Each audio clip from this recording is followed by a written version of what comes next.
What's up, Billy?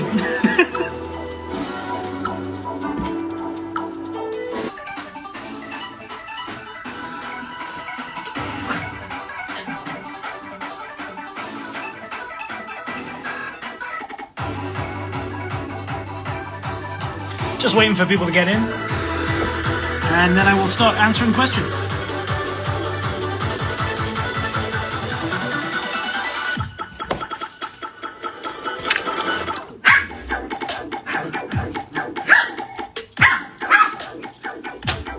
Moji's kicking off. What are you doing, Moj? Say hello. Well, what's that face? What's the problem?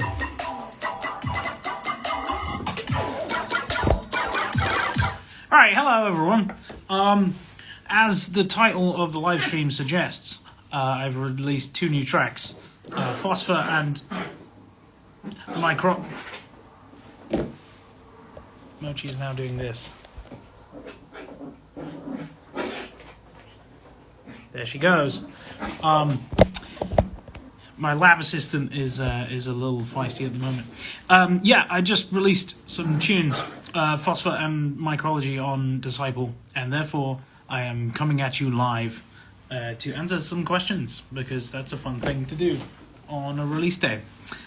So, if you have questions, you should be able to ask them in the little speech question mark bubble thingy. Yeah. And I will answer them. We have our first question from Billy Shepherd. Is it difficult for you being the UK's most talented music producer? Thank you very much. Although I've actually made an Instagram reel about how I don't enjoy the word talented. But I understand it's meant to be a compliment. But my general idea is talent suggests that I was just like born with it, and I was not. I made some shit music for a long time.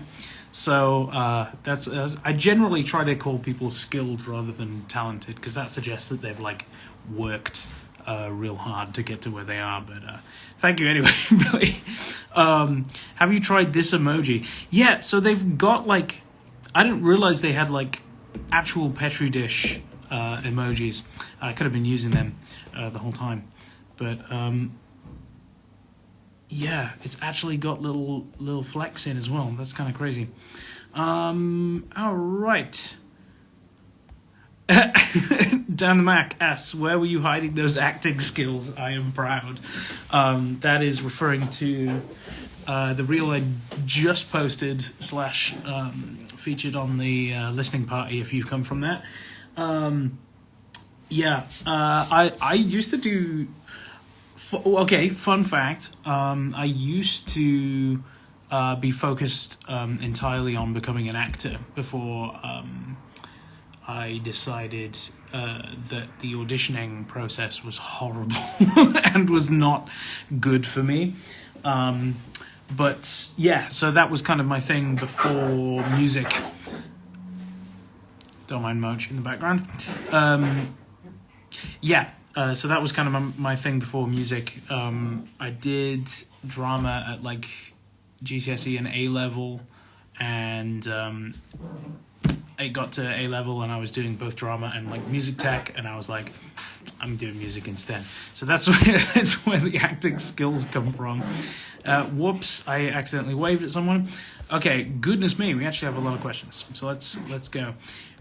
Please revive Never Say Die. I have none of the credentials to do such a thing, but obviously, being a doctor, as I am right now, I would very much enjoy resuscitating Never Say Die, given, of course, the title of said record label, ironically, being Never Say Die.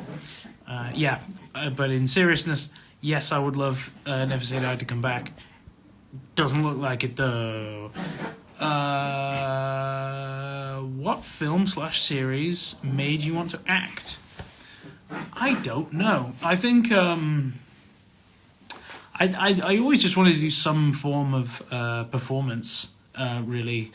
But that's the thing, like, I'm not a TV or film person in the fucking slightest. So, yeah, I don't know. I remember really liking the film Submarine, but I've just not been into films for, like, over 10 years. It's kind of ridiculous. Yes. Okay. I've listened to your new AEB single, but I can't see the drops. Why? It's because they're too small. Next question. Tips for getting better at sound design. Yeah, here's a good one. If you are feeling like stuck and you feel like you're not improving at sound design, I would suggest trying to get a little bit more out of the box. I feel like a lot of what people think sound design is just like being in Serum or Vital and just trying to make one sound, whereas any sort of audio manipulation can turn into a sound design session. I definitely recommend AU5's tutorials on YouTube, because especially his Monolith one that he did recently, it's a much more like fluid approach to sound designing and a lot closer to this sort of stuff that I do. Rather than, just working on like one patch in Serum for like an hour and then you come out with just like one sound. Yeah, so don't mind me if I'm doing stuff down here. I'm kicking a toy for Mochi. And we will enjoy some more Moch Cam in a bit, but yeah. Hope that is a helpful tip. Next question. Tips for writing songs/intros.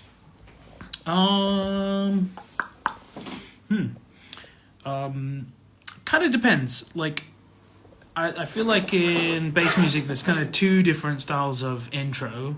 Either it's like something completely different, think like Scary Monsters and Nice Sprites, where the intro is like utterly different to what the drop sounds like, and therefore is basically like writing an entirely different idea that then flows into the drop.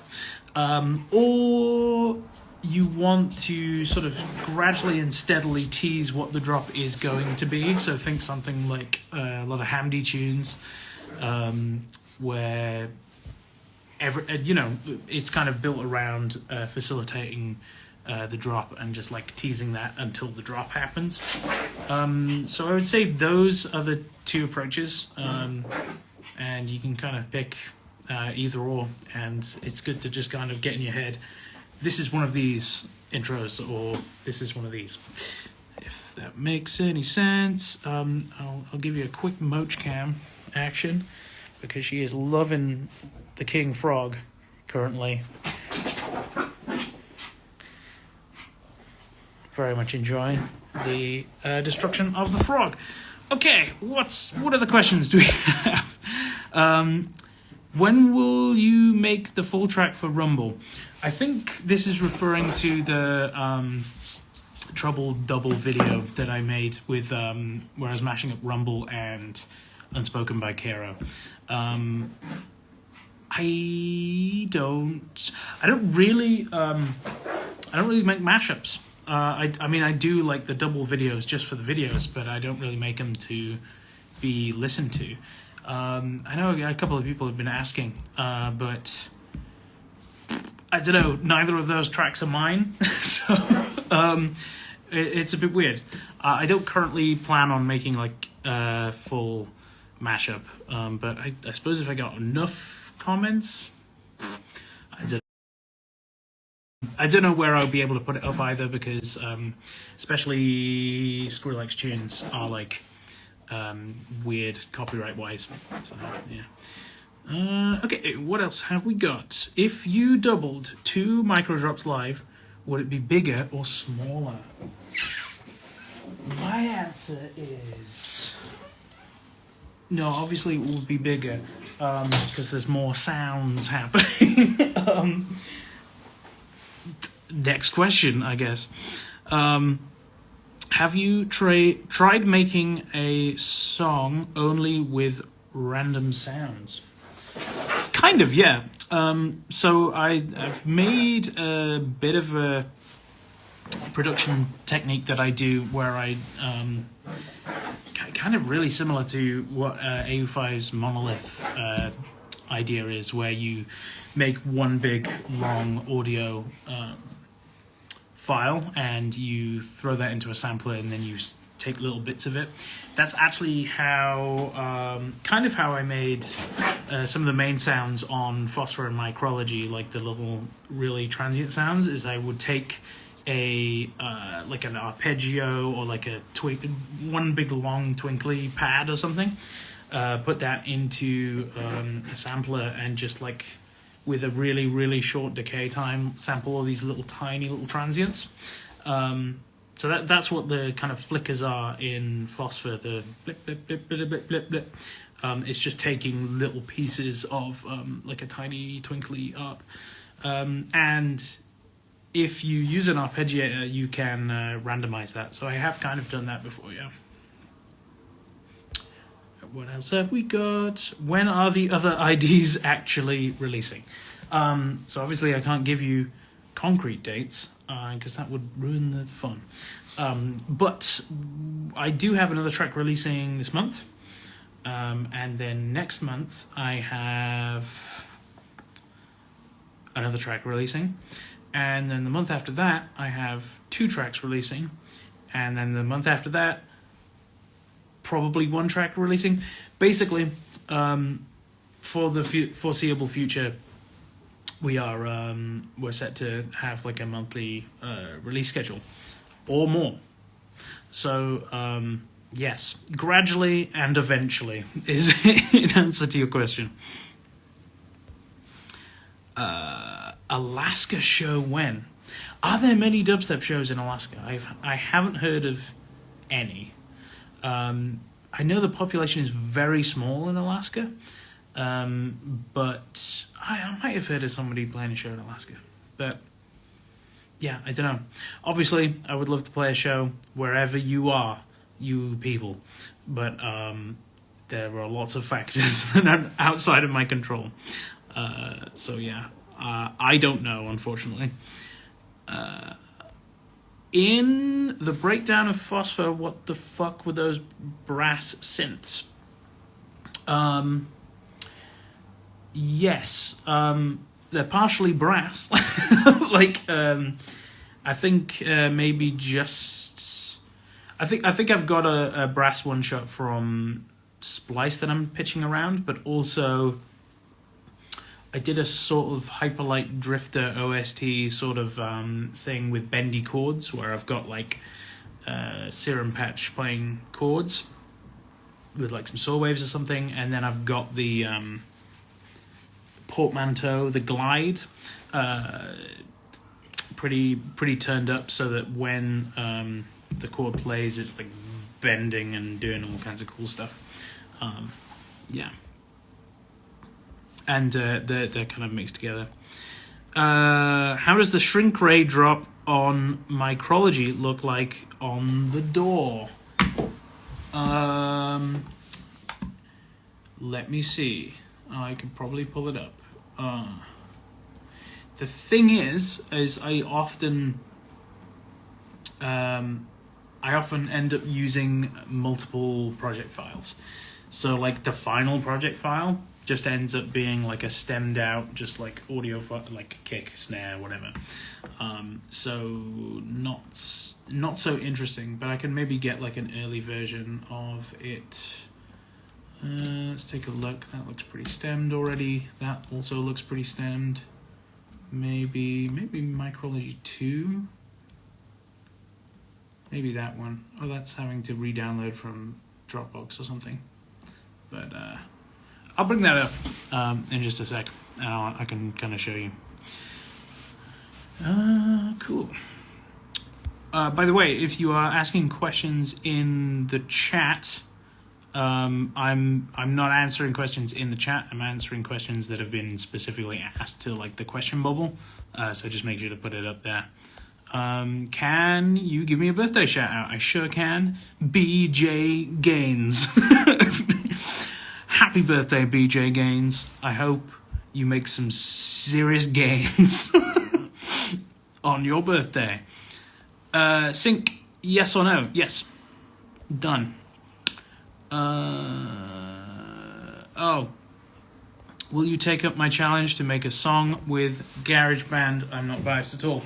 I opened GarageBand the other day to see if I can get a plugin that wasn't working in Logic to work on GarageBand, and I couldn't even figure out how to open plugins on GarageBand. So my answer is no. Like, Jesus. Are you thinking about releasing some color rhythm? So I guess like kind of the future rhythmy sort of Leotrix style.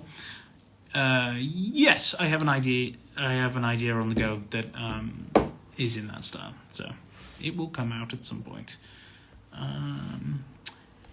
Is new tritone happening? It's the new age chode gang.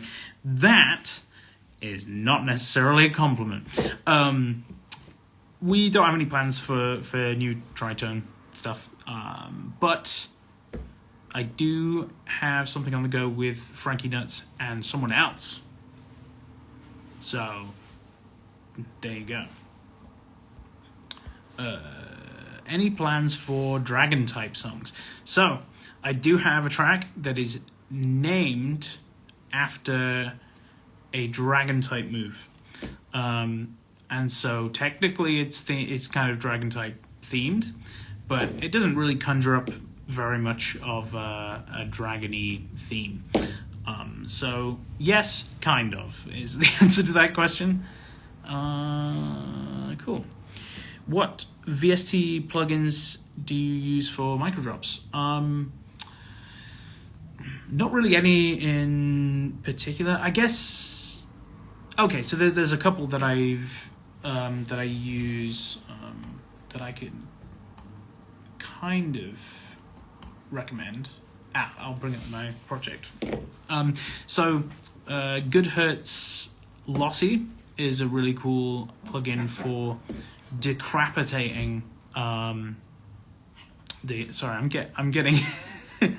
I'm getting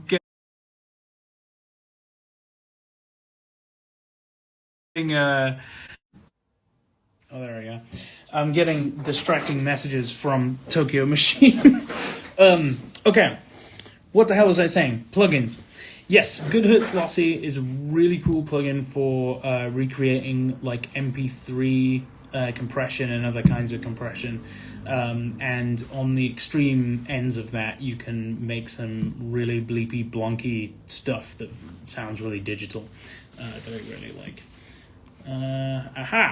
We have the project file open. Does this have the second drop though?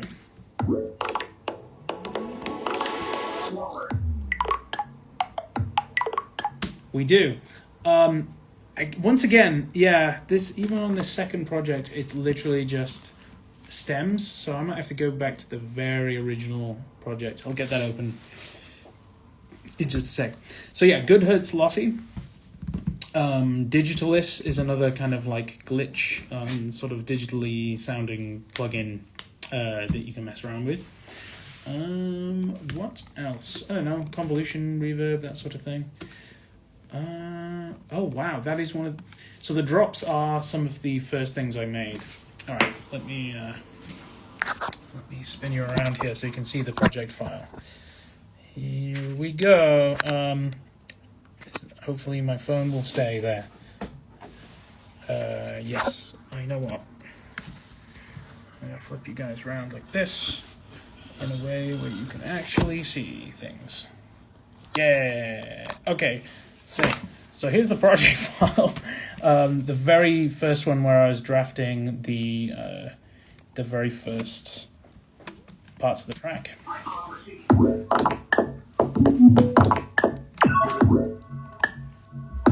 Ooh, weird.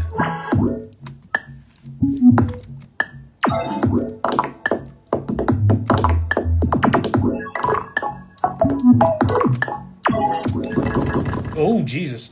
So yeah, it's a little messy, but the second drop, I mean, wow, it literally looks like this. So, just so you know what's going on here, we've got a kick and snare up here, a hat, and then it's literally just these sine plugs. And this sub bass that you will not be able to hear through this phone.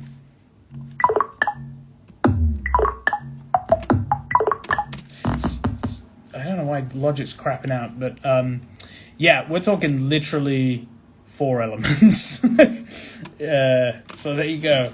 That's what the second drop. Oh, hello, Merch. Hi.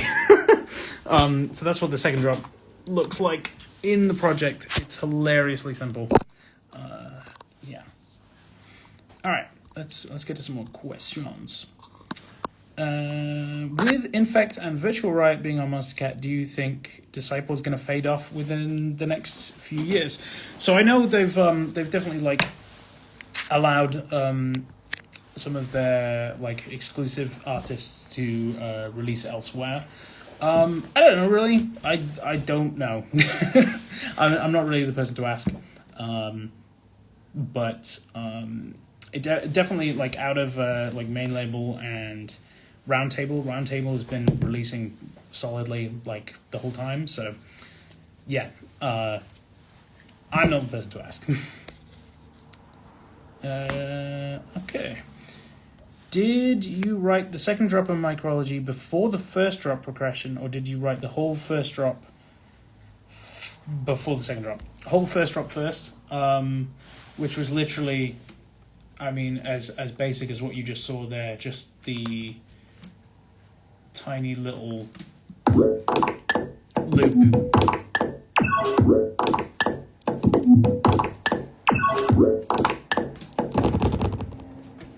Yeah, just that tiny little loop, and then the second drop, and then everything else came after that.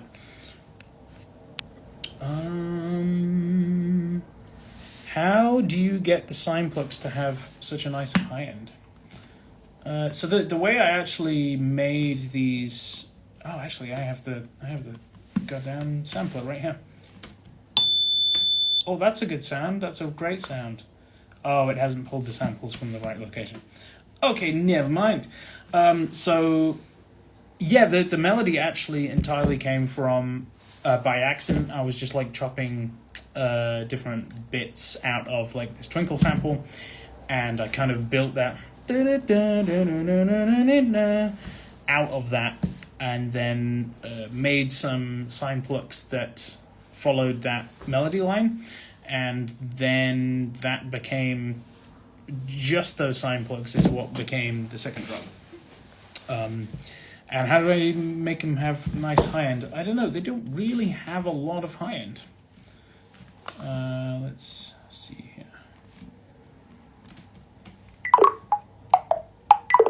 Yeah, in fact, they have absolutely no high end. As you can see. Yeah, so they actually don't. The only high end in the second drop is really coming from the hi-hat, which is the tiniest. I mean, can you even hear that?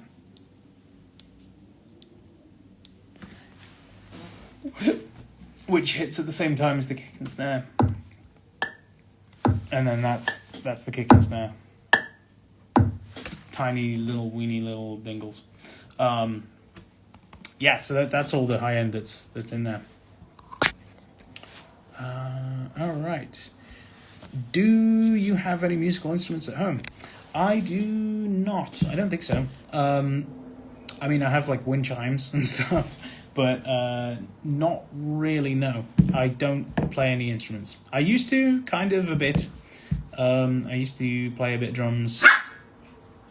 I was like badass at recorder in primary school, but and like a little bit of keyboard, but not really. I don't really use any instruments anymore. Mostly because it's like an entirely other skill. that I don't want to develop really, when I could just be like making tunes. When did you start beatboxing? I love to beatbox too. When I don't know, when I was like 13 or something. It kind of became a bit of a stim for me, where I would just, I don't know, it made sense for me to like beatbox along to stuff, and then I started trying to actually get kind of decent at it, and yeah. Yeah, it's just kind of like a stim thing, but also it's actually useful for when you're trying to get like ideas across during a collab or something, or if you're trying to get ideas across in like a voice memo that you record to your phone. It can be handy. What's your dog's name? My dog's name is Mochi, and she is a she. Because everyone automatically goes, what's his name? Although dogs don't really have any concept of gender, so you know, there's that. But yeah, that's Mochi. What else have we got? New album ? No, no. I released my debut album last year, and it was highly too ambitious, I would say. But I'm very pleased with how it came out. But I don't want to do an album for a long time again. I'm enjoying playing fun things. Making fun things to play out live and stuff. Will this live stay up on Instagram afterwards to be rewatched? Sure. Yes. I'll click the like post button at the end. Really miss tunes like Get Your Hands Dirty. Can we expect something like this in future? Yeah, let me think. I would say closest to that style, like a heavier sort of dubstep style. I do have a few tracks a bit like that. I have basically straight up tear out tune that I'm making as a collab with someone else, and I don't know. There's things that come a little closer to that, but for the most part, I don't know. There was a lot of rough sound design around that era, so I don't know how much I'll be straying back into that style too much.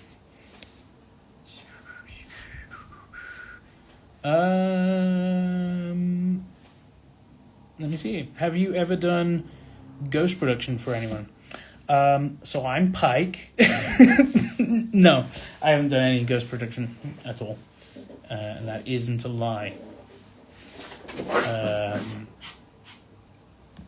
It would sound too much like me anyway.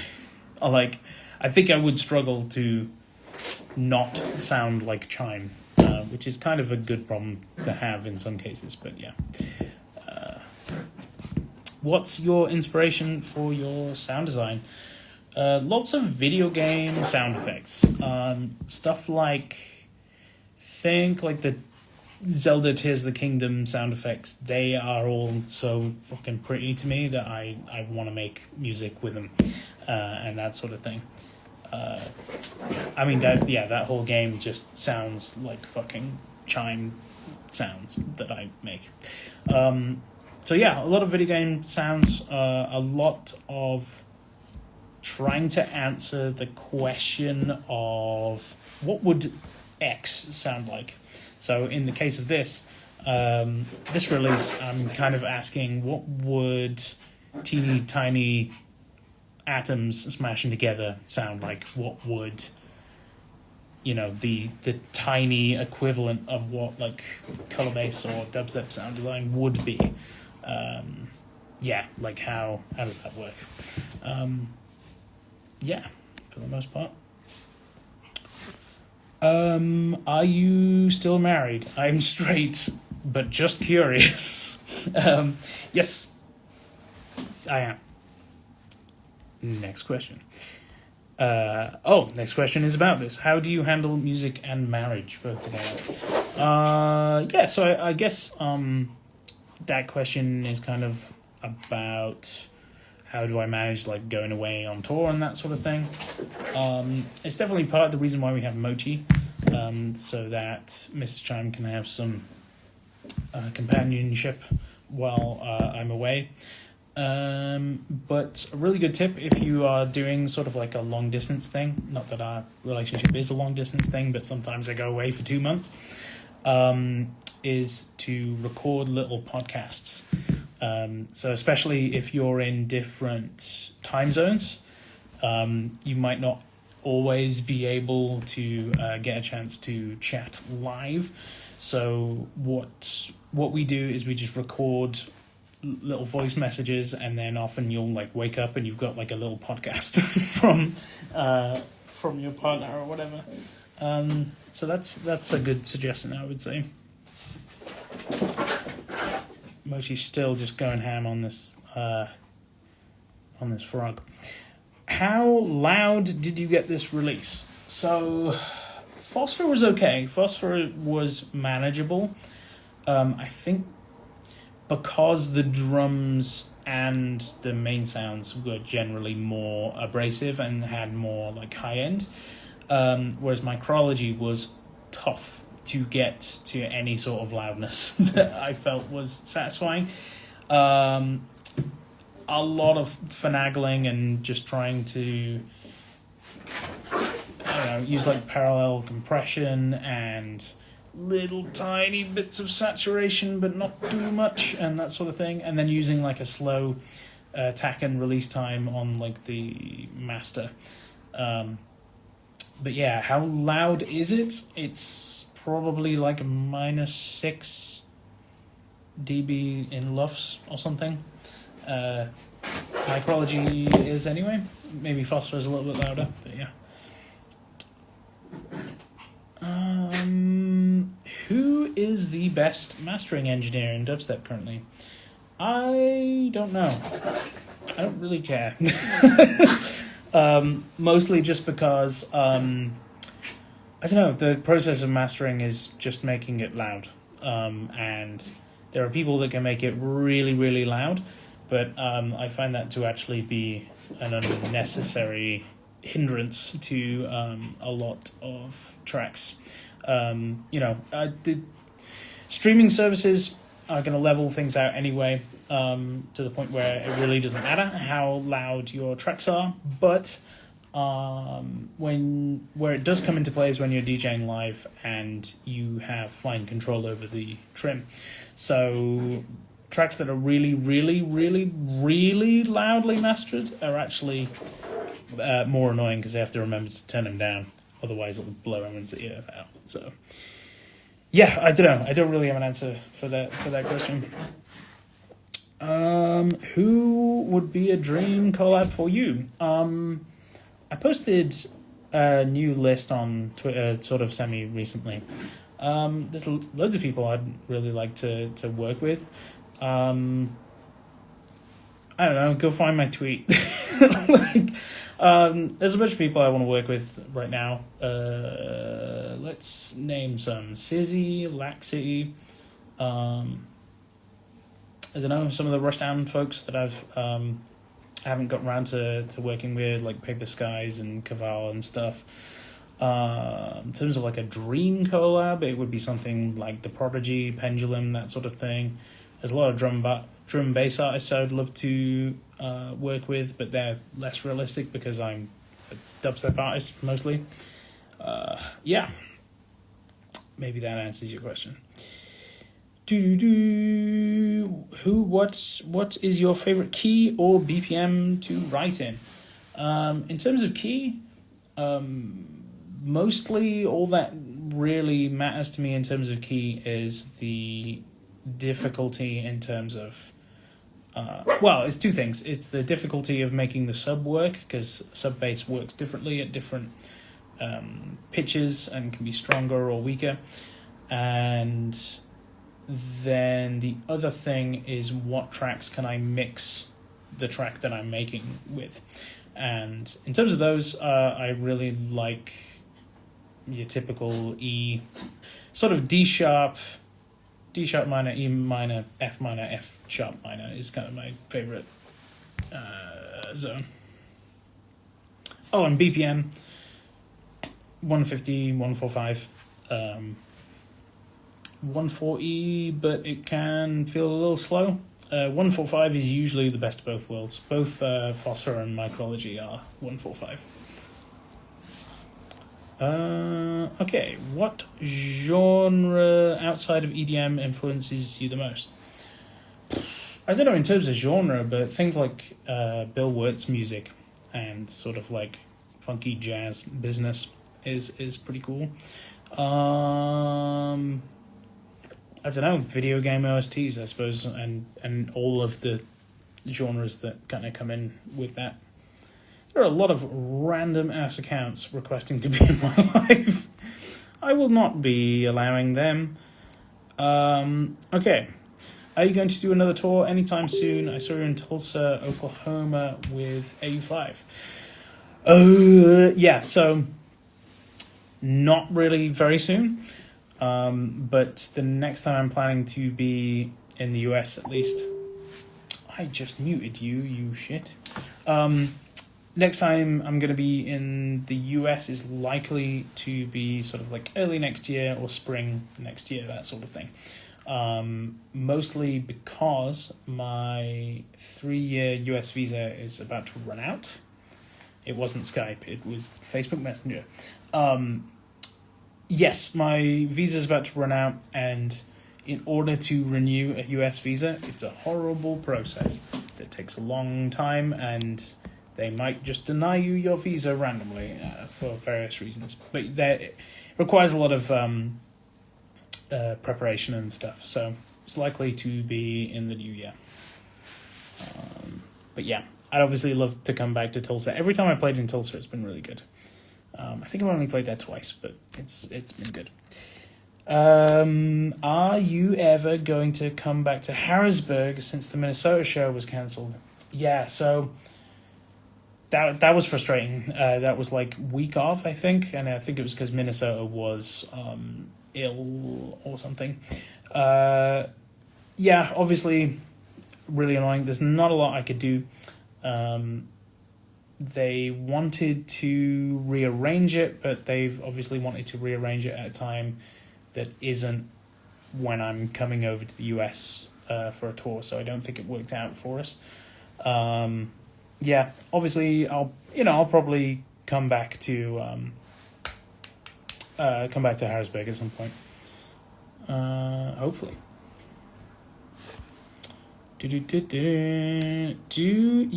think it's unnecessary for artists to put their songs at 113 or 146 BPM? I like to put my songs at increments of 5 or 10s. Yeah, it can be annoying, but at the same time, sync. Yeah, I mean, it used to piss me off to no end. I will say decimal point BPMs can fuck right off. Like, that kind of shit is just like, dude, why? But yeah, as long as it's a round number, it's sync exists. And I typically try and put tracks in their native tempo when I'm mixing live, because otherwise you get like the dodgy artifacts of it being time stretched and that sort of thing. But yeah. Go on, I'll answer this question. You're the only real person that can confirm if Xylent really is Tokyo Machine. I'm sure many other people could provide you with information about such a thing, but I will not be doing that. Are you avoiding the Xylent question? Well, I just answered it, so goodbye. What was your favorite song in the past that I made? I don't know. I don't think there's like one track that I think perfectly encapsulates my sound, and it's always kind of evolving. My sort of go-to answer for that is just the entire of the Etherborn album. So, yeah, I'll say that. Cosmic Fluid asks, do you find collabs to be easier than working by yourself or harder? This completely depends on who the collab is with. There have been some collabs that have come together so quickly and so like fluidly that Cosmic Fluid that it is a lot easier because you have, you know, two people working together on the same track. You can get twice as much done, theoretically. So yeah, there have been occasions where it's just come together really easily. There are other collabs that take, I mean, literally years because you're kind of waiting on the other person to work on it. Or they might decide, I don't actually want to work on this like after months or whatever. And that's totally fine. That's kind of par for the course. I've done that to other people as well. I just try and be as communicative as possible. Like if I'm gonna sort of try end up messing somebody around. So yeah, it totally depends. Typically, I think on average, trying to finish music by yourself is faster, I've found. But it just depends. It depends on who you're working with. How many questions? Oh my good God. There are many questions. Okay. I'm going to try and be a little bit more rapid fire on these. Do you think there is a need for new music theory for dubstep? Music theory is helpful. It's not necessary. And a lot of... I'm not really bearing in mind music theory in a lot of what I'm doing. But I do have an ear for like harmony and melodies and stuff. So I think it's most necessary if you feel like you can't just know what the notes are that you want to put in. But yeah, not totally necessary, but definitely helpful and can be useful. Chime and Virtual Riot whenever Val wants. He said on multiple occasions that he would like to work with me on something, but he's a busy dude, and well, one day I'll try and make that happen. But there's only so much I can pester him on DMs with him not seeing the DMs. So yeah. What was it like to work with More Kismet on the Hop To It collab? Also, when's it dropping? So that's there's an example of a collab that has taken a long time, and the reason is it's a 3-way collab between me, More Kismet, and Flux Pavilion.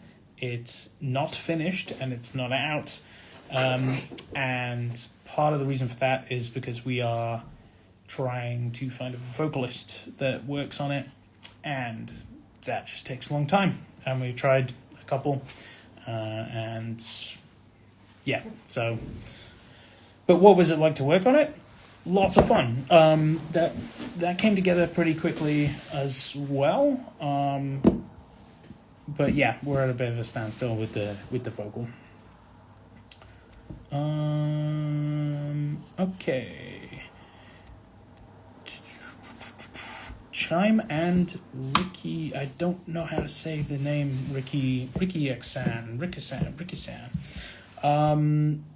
Yeah, his stuff's cool. I haven't heard much from him very recently, but that would possibly be cool. Do you know who Toxate is? Is it another popular artist? I've never heard of Toxate, so I'm not the person to ask. Gladdy Pauling just joined. What's up, man?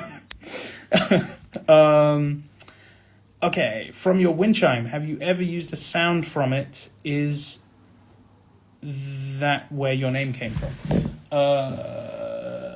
Yes. Well, my name came from wind chimes. But yeah, no, I've got some Koshi wind chimes, and I've sampled them a bunch in a load of music. Any time you hear wind chimes, they're my actual stuff. I also have like a set of orchestral chimes, like the one that goes from like short to long. Yeah, which are all downloadable on my Splice sample packs. But yeah. Lost Limerence, for example, is one where I used it as part of a drop. Any future labels you want to release on? Yeah, I guess I'll give you an idea. Just any of the dubstep labels you've heard of. I kind of want to expand my audience a bit in general. So I've released a lot with Monstercat and Disciple, and they're always kind of going to be go-tos for my sound. But I also want to do things like release with Deadbeats, release with Ophelia. I know I've released with them before, technically, like one remix, but yeah, what else? I don't know. It'd be cool to release on somewhere unexpected, like Halcyon or something. But yeah, I don't know. Unexpected places, that sort of thing. Yeah. I'm not really being more rapid fire, am I? Alright, let's go. Thoughts on Phonon Polyrhythm?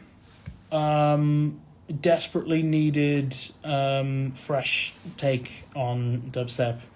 Goes a bit off the rails after a bit, but that's kind of the point, and kind of the point of Phonon's style. I haven't heard anything from Phonon in quite a while, but that would definitely be an interesting collab. How do you feel about AI-generated content and music? I think it is a bit of a moral grey area. There are lots of uses of AI that are shit, just clearly shit, for everyone involved. I do sort of share the opinion of a lot of other creatives in saying, why are we not automating all the horrible jobs that nobody wants to do? Why are we instead trying to develop things that take creative, fun, enjoyable jobs that people want? That's kind of my thoughts on it. I think some uses, especially when they are designed to help artists rather than replace artists, are pretty good. Things like the generative fill in Photoshop being used to facilitate artwork instead of just generating artwork outright. I've messed around with like Suno AI for music generation, and it can spit out some cool inspiration. Mochi is doing a reverse sneeze. Oh no, she's fine. Yeah, so it's like when it's helping artists and also removing tedious tasks from people, that's good. When it's replacing people in a capitalist system that requires work to provide money to be able to eat food, less cool. Once again, I am not rapid firing these. I've answered a bunch from Void Realm, so I'm gonna get to the other ones first. Chime and Eric Hayes seems unlikely, but maybe. I may have heard that name, but I am not sure exactly who that is, I'm afraid. Do you know F Word?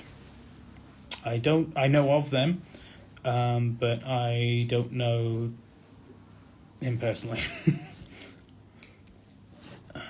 Let's see. Are you participating in ANV9 tomorrow? No. I don't like the pressure of having to make something in a certain time. Every time I've tried to do that before, it's been creatively not a good plan. It just doesn't work with me, so no, I'm afraid. Rapid fire, let's go. How do you make atmospheric vocal pads? Lots of reverb, putting some vocals through.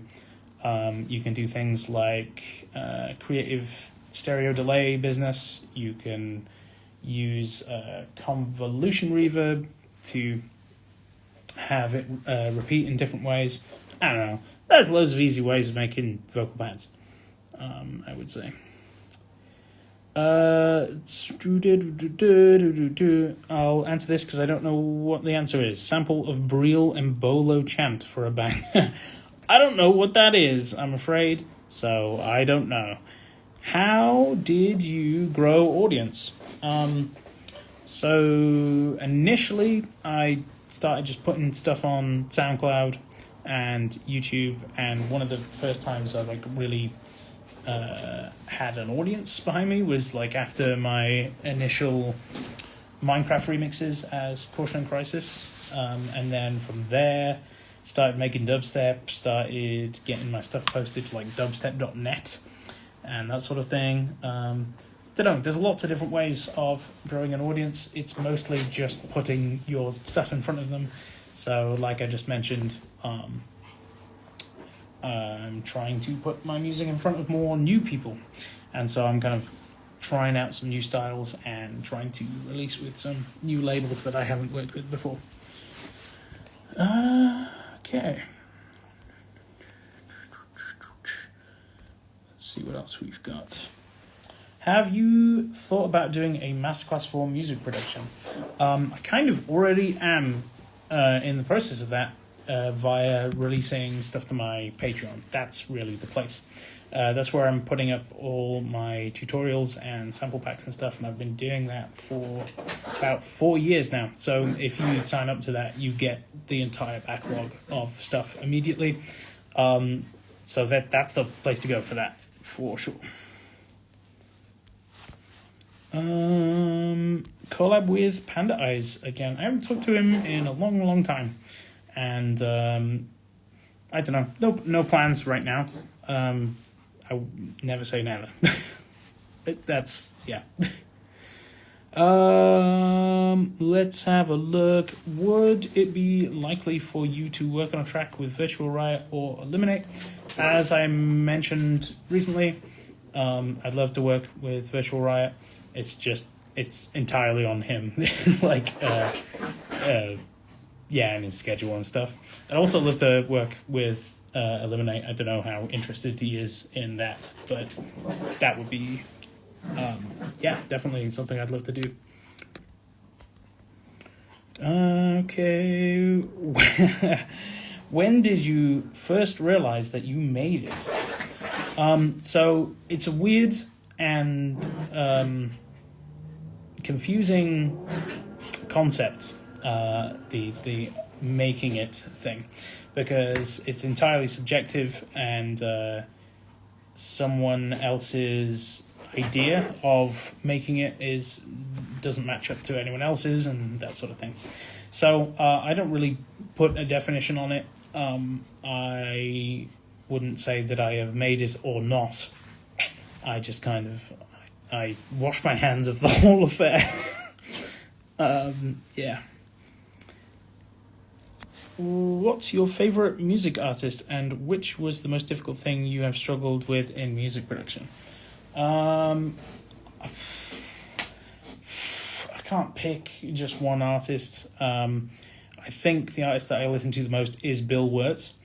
And what is the most difficult thing you've struggled with in music production? It's mix down. It's always mix down. Like, at the journey to getting to a point where I was confident with my mix down was the hardest one, because it's entirely based on your own perception and your ability to hear certain things and hear why something sounds good or not.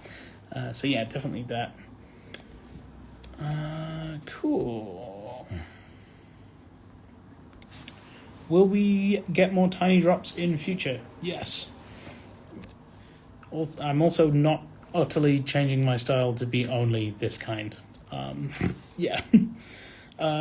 Is the project file smaller than normal?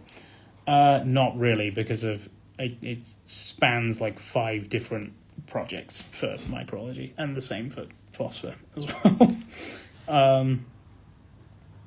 Yeah. Okay. Yo, Chime, hope you're well. When are we seeing you at a Sin Night again? That's referring to show promoting team in London that I played with a little while back. I don't know, hopefully soon, because it was a really good show, and I would love to play more shows with them, and I think their team is brilliant, and I think they're doing an amazing job at bringing back dubstep and bass music to the UK, London at least, is what I would say. So hopefully soon. Book is Fine has just joined. What's up, man? What's our next question? Oh, hey, Prof. I am sorry I did not do my homework, but will do soon. Tiny Drop collab on the to-do list. Hell yeah. I'll keep working on stuff as well and see what works. But definitely we should try and make something minuscule because that would be fun. Yeah. Oh, Mochi's wanting pats. Do you want to say hello, Moch? Do you want to say hello? No, you just want pats. Okay. What are your main plugins for mixing and mastering? For mastering, Isotope Ozone 5. I use basically the same settings on everything, unless it's like a tiny drop that needs a little bit more nuance. But yeah, I use that on absolutely everything I put out to make thing loud. Love from India. When will the kitchen mix thing come again? I tell you what, probably this week. Not in the sense that Temanite and Sonar will be involved, but I will be performing a mix in a kitchen this week on a micro drop kind of mix on this tiny thing that I've mapped to be a DJ controller. So watch out for that pretty soon.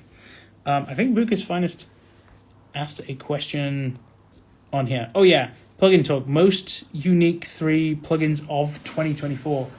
Oh man, specifically 2024. Oh, okay, well I've got one. Was Chroma released this year? Chroma by Zenith Audio is like the go-to make thing sound rainbow plugin.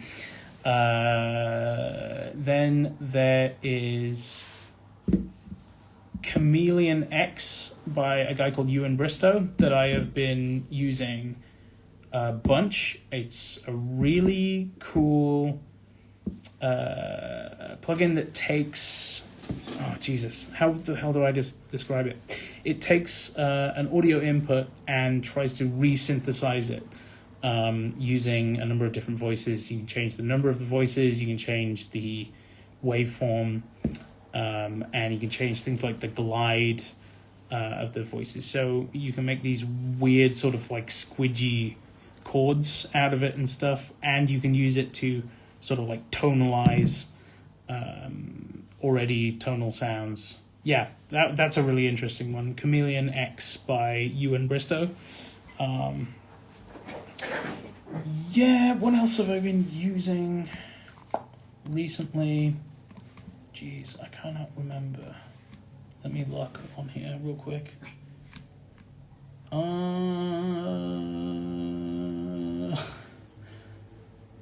don't know.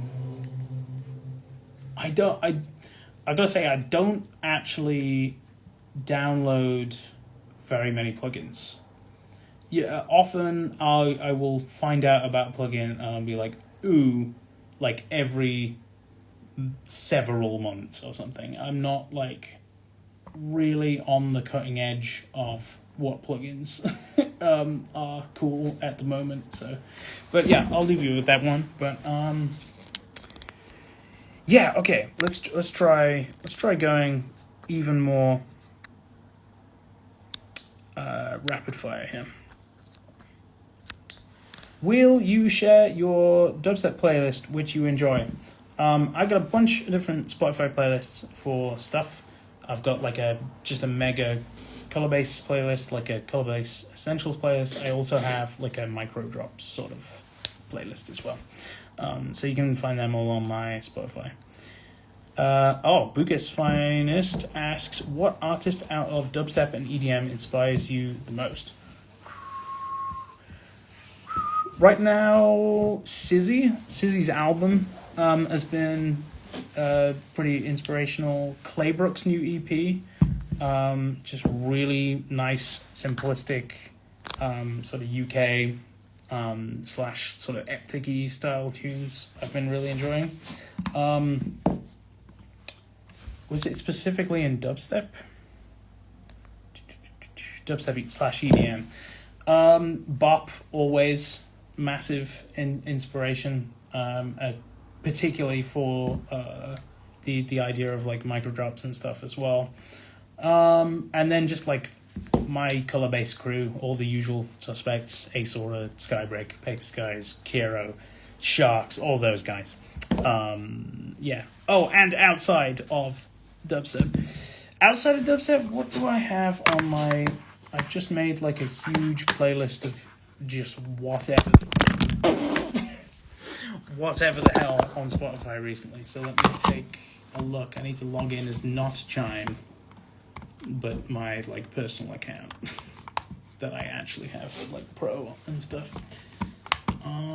Let's see. I listen to a lot of Bill Wirtz. Yes. I listen to a lot of the Tunic soundtrack by Lifeformed.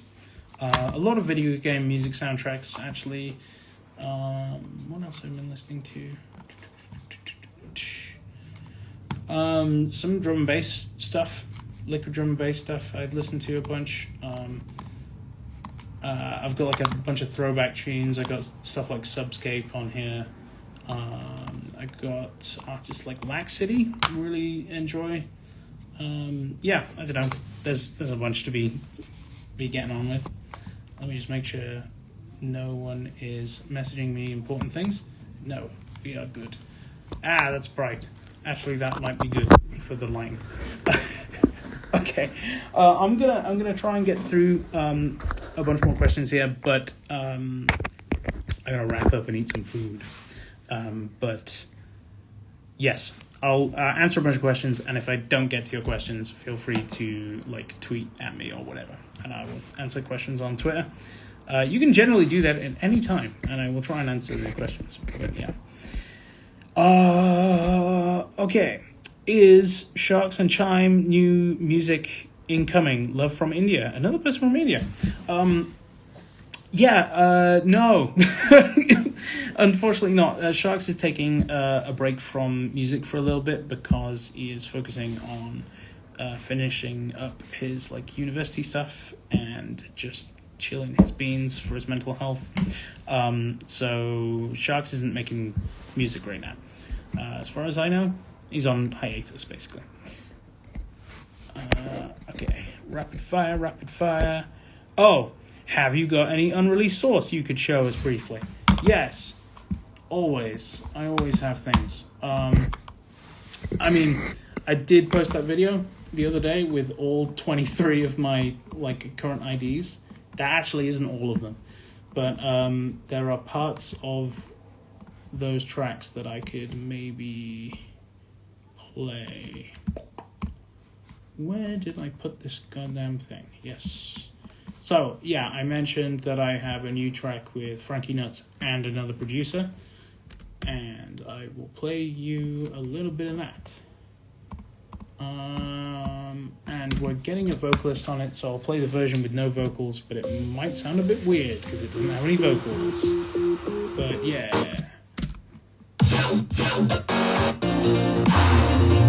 Okay, yeah, let's play this drop.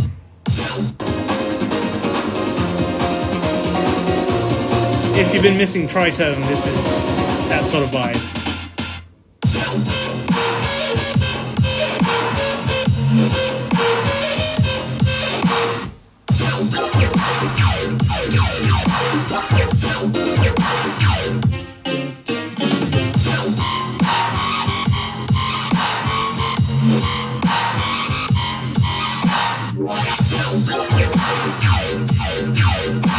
Yeah, that's like the most recent track I've been working on, but let me give you a blast of something else. Where is my care package? There it is. Let's give you guys... Ooh, I can move Micrology and Phosphor to the released section now. Let's give you guys a blast of this. Another micro tune.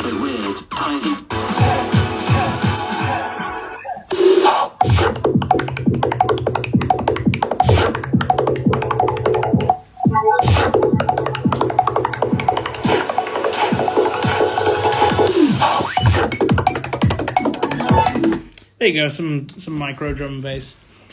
There is some unreleased sources. Cool. I'll do a few more questions. Do you think a breakdown of Arcane Ooze would be a cool Patreon thing? Yeah, it would. Although, so I'm planning on doing one for Phosphor. Generally, track breakdowns are a lot easier to do when they are like solo releases because I made everything. Whereas for Arcane Ooze, I'd have to be like, Snails made this thing. I don't know how he made it.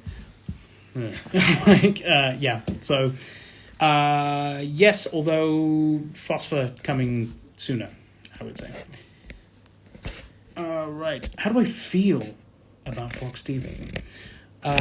Interesting feelings about Fox Stevenson because he is also from Leeds. Also started off making drum and bass and then moved to dubstep. Now has moved back to drum and bass. But yeah, kind of a little bit of a sense of rivalry. Not really. I sucked at production and he was already good and already had an audience. So there was a lot of jealousy originally. We played a show together when we were both like 17 or something. I think he's a bit older actually. But yeah, I don't know. I always have wanted to work with him on something. We did start working on something on my track To the Moon, but that didn't work out.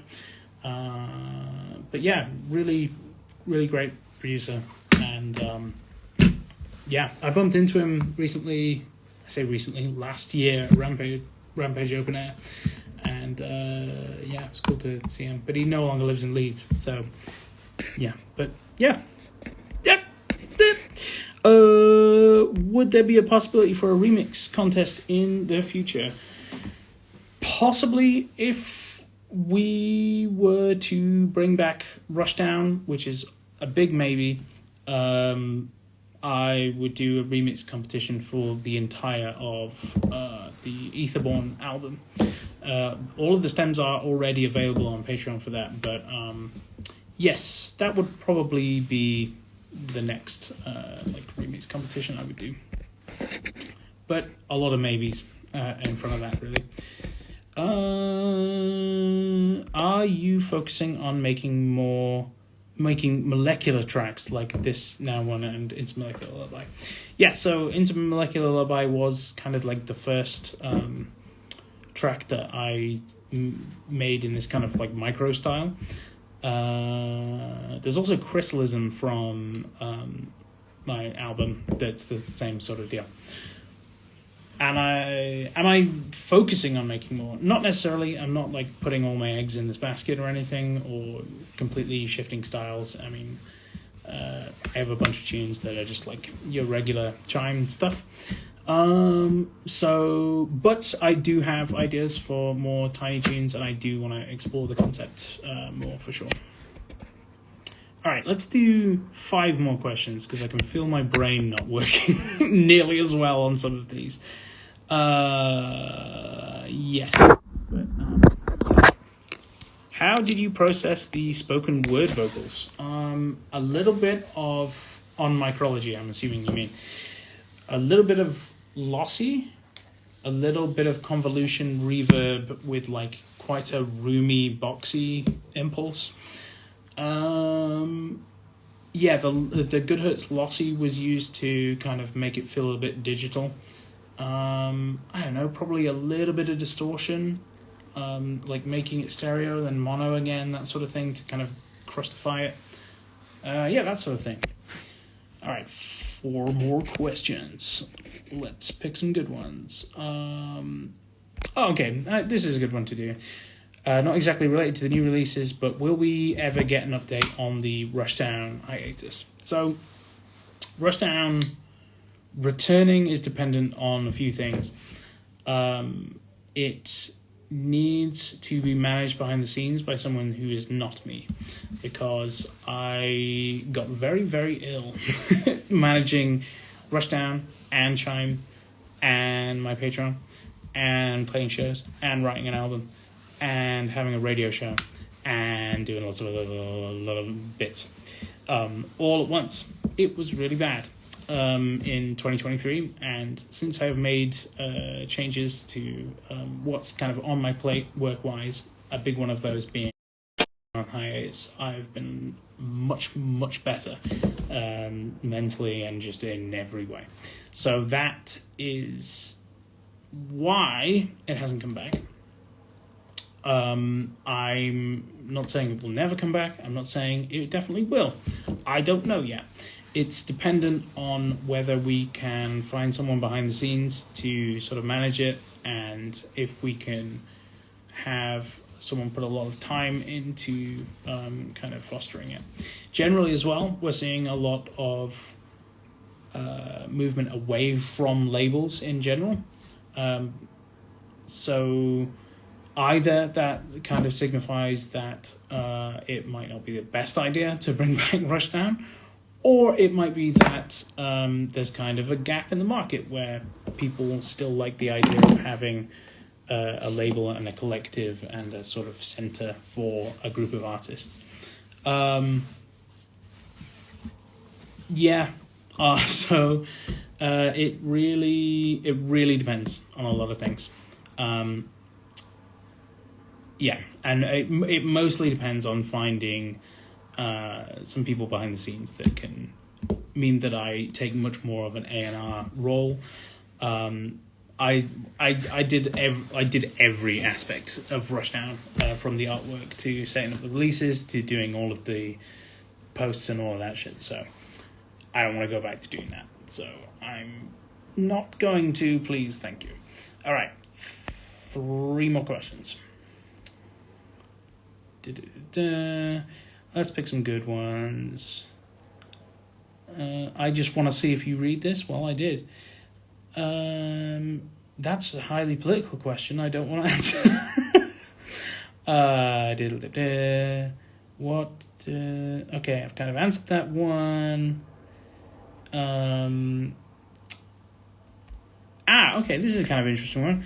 Are you ever going to release any of your unreleased songs that never come out? I am partially planning a bit of a sort of like missing dubs pack or whatever for Patreon, because there are a handful of tunes that kind of fall into that category that I don't think are ever going to be officially released, but it would be nice to have them available in some format.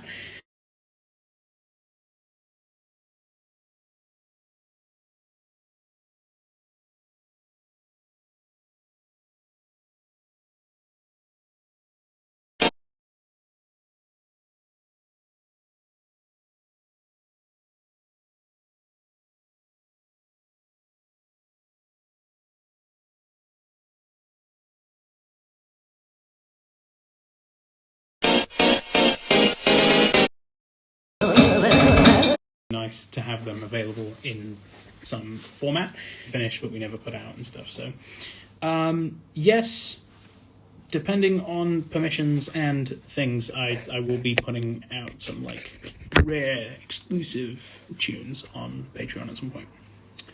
Right, 2 more questions and then we'll wrap up. And again, if I don't get to your questions, feel free to like shoot me a tweet with your question and I'll answer it. Or actually, we're holding like an ongoing Q&A on the Disciple Discord, so you can ask in there as well.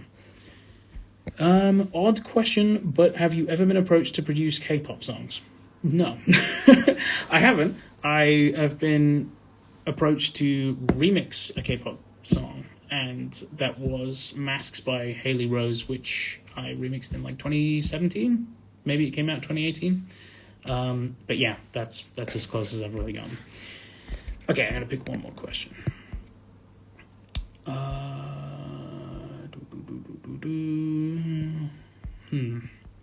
Gotta pick a good one.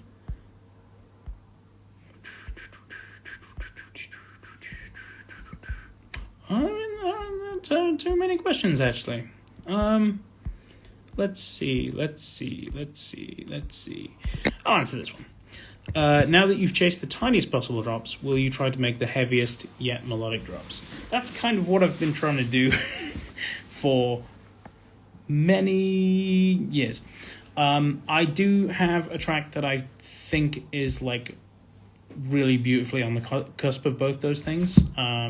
You've probably heard me play it a bunch. It's like the Color Tear Out tune with 7KY on the vocals, which I would assume is pronounced Sky.